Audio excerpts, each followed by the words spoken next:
Go home, Jessica. There's no room for you here. And then she shut. Sorry, Jessica.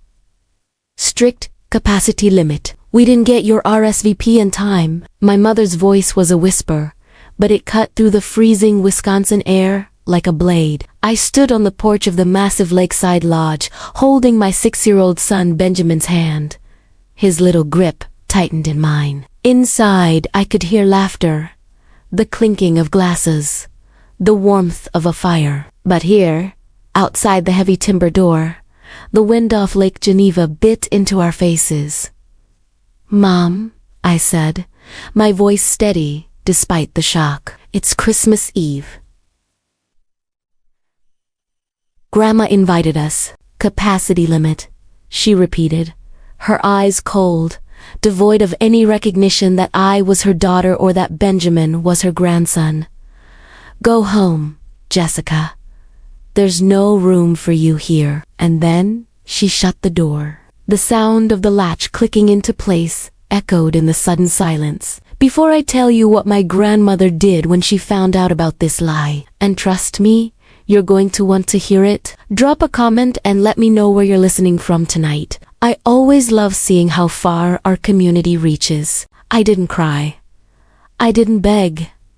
I didn't even knock again. I just turned around, picked Benjamin up, and walked back to my car. The walk was silent, save for the crunch of snow under my boots and the distant sound of carollers from a neighbor's house.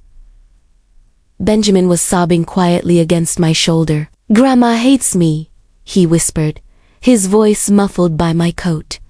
I made her a card. No, baby, I said, my voice dangerously calm. She doesn't hate you. She loves you. But how do you explain to a 6-year-old that the cruelty of adults has nothing to do with him? How do you explain that he's just collateral damage in a war he didn't start? I buckled him into his car seat, handing him his tablet to distract him. Then I got into the driver's seat and just sat there for a moment, gripping the steering wheel until my knuckles turned white. My phone was in my purse, silent. I knew if I checked it, there would be no messages from my mother apologizing, no texts from my father asking where we were, no calls from my brother Tyler wondering why his sister wasn't at the party, because this wasn't an accident.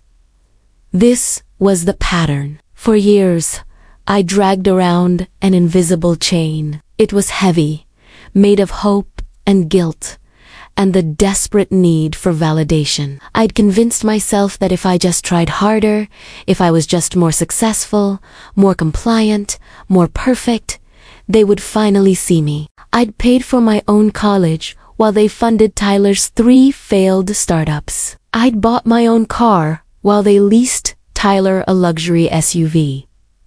I'd built a successful event planning business from scratch while Tyler managed my father's investments poorly. And every Christmas, I'd show up with expensive gifts, a smile plastered on my face, hoping this would be the year I wasn't the punchline. This would be the year I wasn't the afterthought. But tonight, standing on that porch, freezing while my mother lied to my face, something snapped. The chain didn't just break, it shattered. I started the car. The heater hummed to life, blowing cold air that matched the chill inside my chest. We're going home, Ben, I said. We're going to have our own Christmas. I put the car in drive and pulled away from the lodge, leaving the warmth and the laughter behind. I was done. I was finally, truly done. I was about 10 minutes down the winding Pine Line driveway when my phone rang. The sound was loud in the quiet car, startling me. I glanced at the screen. Grandma, Mary. My stomach dropped. Part of me wanted to ignore it, to keep driving and never look back. But another part, the part that still loved the woman who had taught me to bake and read me stories, couldn't do it. I pulled over to the side of the road and answered. Hello, Jessica. Grandma Mary's voice was sharp, laced with confusion. Where are you? Dinner is about to be served. We left. Grandma, I said, my voice tight.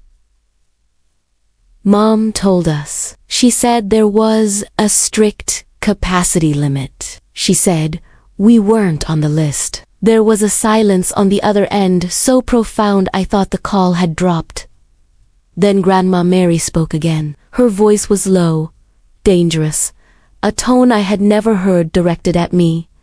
Turn the car around, she commanded. Right now, my husband John was sitting next to me, his hand on my shoulder. Do it, he said. I looked at him, then back at the road ahead. The lodge was behind us, but Grandma's command hung in the air. I could still feel the phantom cold of the porch, the sting of my mother's rejection. Every instinct screamed at me to keep driving, to protect myself and my son from more pain. But Grandma Mary wasn't like my parents. She was the one who had taught me that respect is earned, not demanded. She was the one who had built that lodge with her own money, her own grit. If she was angry, she wasn't angry at me. I turned the car around. The drive back felt longer than the drive away. The anticipation was a heavy weight in my stomach. Benjamin had stopped crying and was now watching me with wide, worried eyes. Are we going back to the party? He asked. Yes, baby, I said. Grandma Mary wants to see us. We pulled up to the lodge again.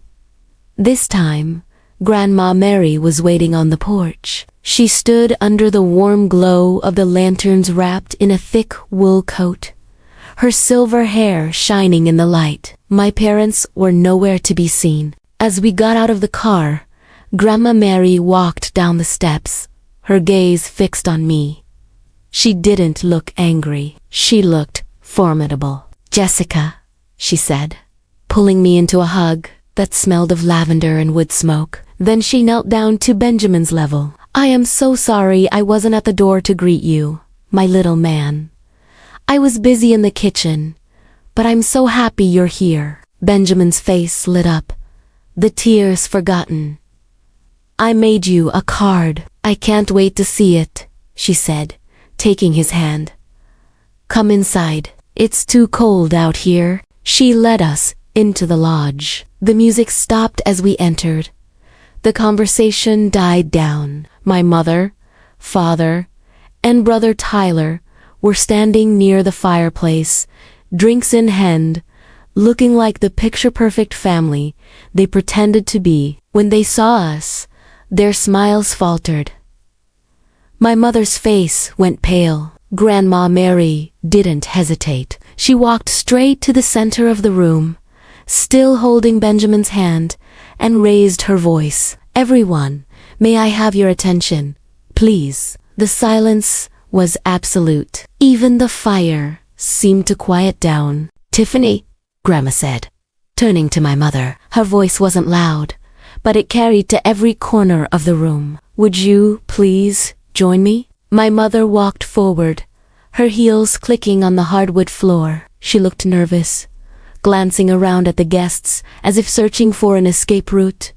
Yes, Mother. I have a question for you, Grandma said, her eyes locking onto my mother's. Who told you there was a capacity limit for this dinner? My mother's eyes widened. She stammered, looking from Grandma to me and back again. I assumed with the caterers and the seating. You assumed? Grandma repeated, her voice dripping with disdain. Or did you lie? I didn't lie, my mother protested, her voice rising in panic. I just wanted everything to be perfect. It was a misunderstanding. A misunderstanding, Grandma said. She reached into her pocket and pulled out her phone. Strange, because I checked the security camera footage from the front porch while Jessica was driving back. She tapped the screen and held the phone up to a nearby microphone stand that the band had been using. The sound of my mother's voice filled the room, clear and cruel. Strict capacity limit. We didn't get your RSVP in time. Go home, Jessica. There's no room for you here. The gasp from the room was audible. Guests exchanged horrified glances. My father looked at the floor. Tyler took a sip of his drink, looking bored.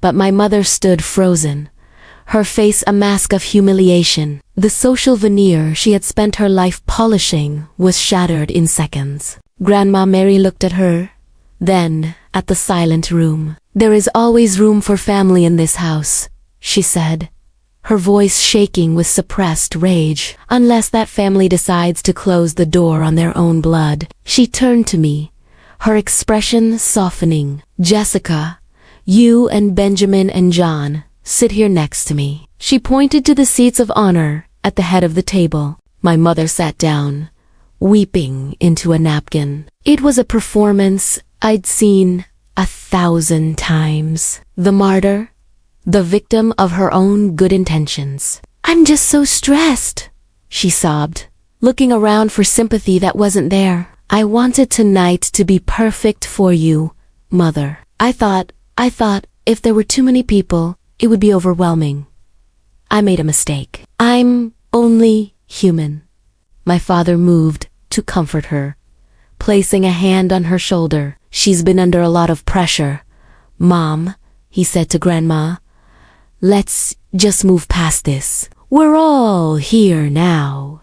"Yes," Tyler piped up, swirling the ice in his glass. "Can we eat? I'm starving."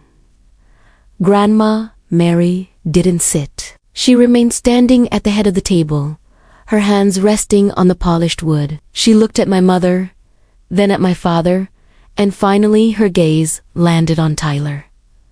"We are not eating yet," she said. Her voice was calm, but it had a weight to it that made the air in the room feel heavy, "because we aren't done with the truth." She turned to face Tyler directly. "Tyler, would you be a dear and fetch the antique Georgian silver service for the table, the one your grandfather bought in London? We should use the best for Christmas."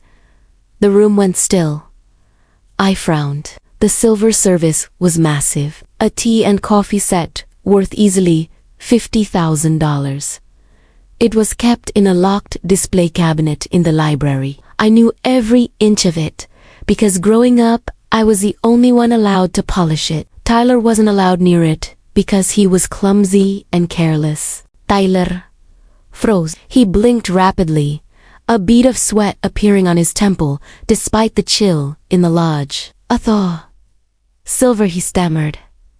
I don't think we need it." "Grandma, it's a hassle to get out." "I want it," Grandma said.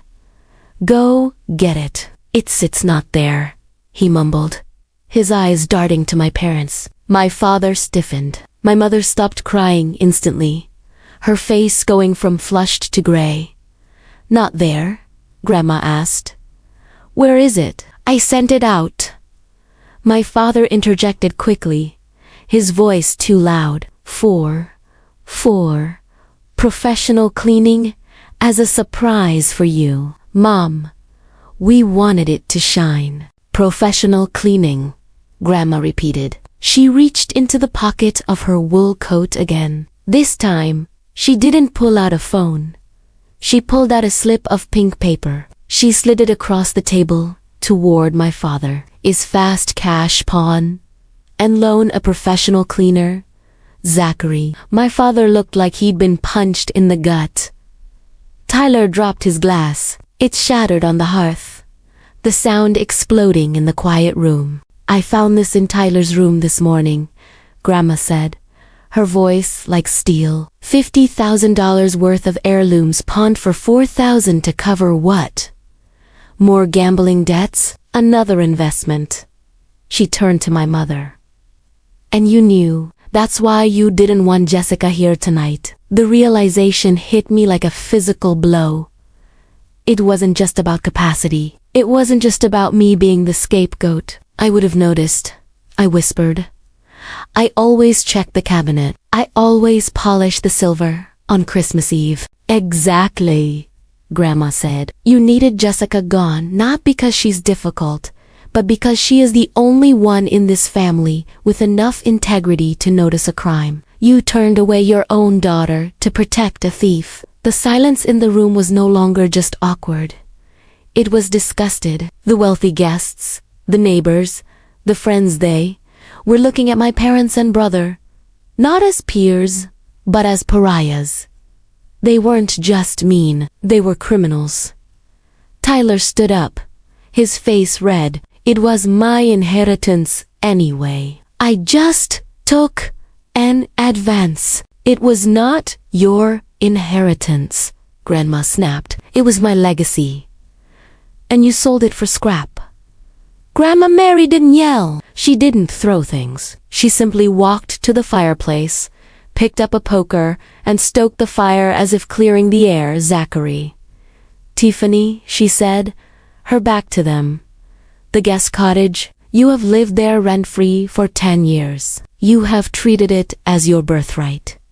She turned around. Pack. You have until midnight. Mom, my father cried, his voice cracking. It's Christmas. Where will we go? There's a Motel 6 on the highway, Grandma said. Checked. They have capacity.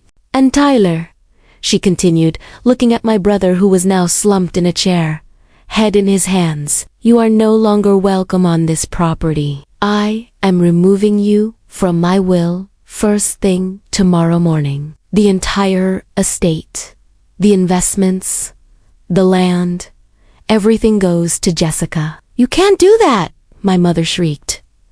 She's...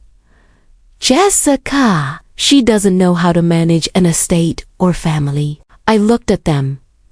Really looked at them. For the first time, I didn't see the giants who controlled my happiness. I saw 3 small, desperate people shivering in the warmth of a house they had never deserved. The invisible chain that had bound me to them, the need for their approval, the fear of their rejection was gone. It lay in pieces on the floor, shattered by the weight of their own greed. I am family, I said, my voice steady, and you told me to go home. So I am.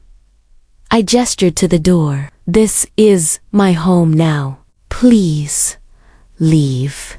My father looked at me, then at Grandma, then at the guests who were now openly staring with judgment. He realized finally that there was no way out, no charm, no lie, no manipulation could fix this.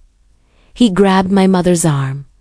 Let's go. They shuffled out into the cold, passing the very spot where they had left me standing an hour ago. The heavy timber door clicked shut behind them, sealing out the cold, the lies, and the toxicity. The room was silent for a heartbeat. Then, Grandma Mary walked over to the stereo and pressed play. Soft jazz filled the air. Well, she said, smoothing her coat, I believe we have a dinner to enjoy. 1 year later, the fire in the lodge crackled, warm and bright. The smell of cinnamon and roasting turkey filled the air. Benjamin was sitting on the rug, tearing open a present, his laughter ringing out clear and happy. The lodge looked different. John and I had spent the last year renovating, stripping away the heavy, dark drapes my mother had loved,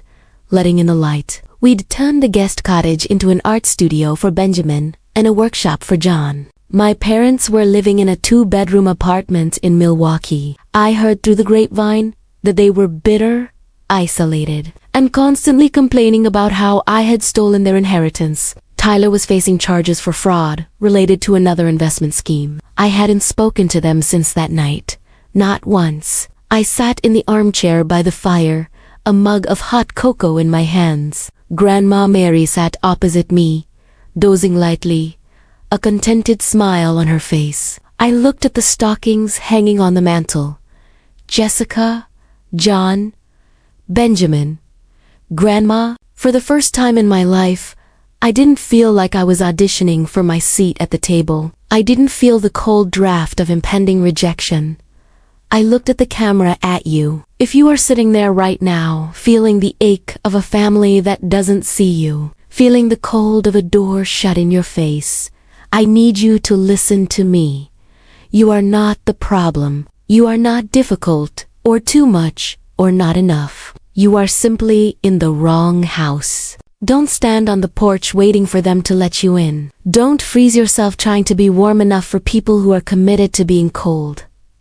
Turn around. Walk away. Build your own fire. Because the only thing you lose when you cut ties with toxic people is the pain of trying to please them. And what you gain? I looked around the room at my son, my husband, my grandmother, my peace. You gain everything.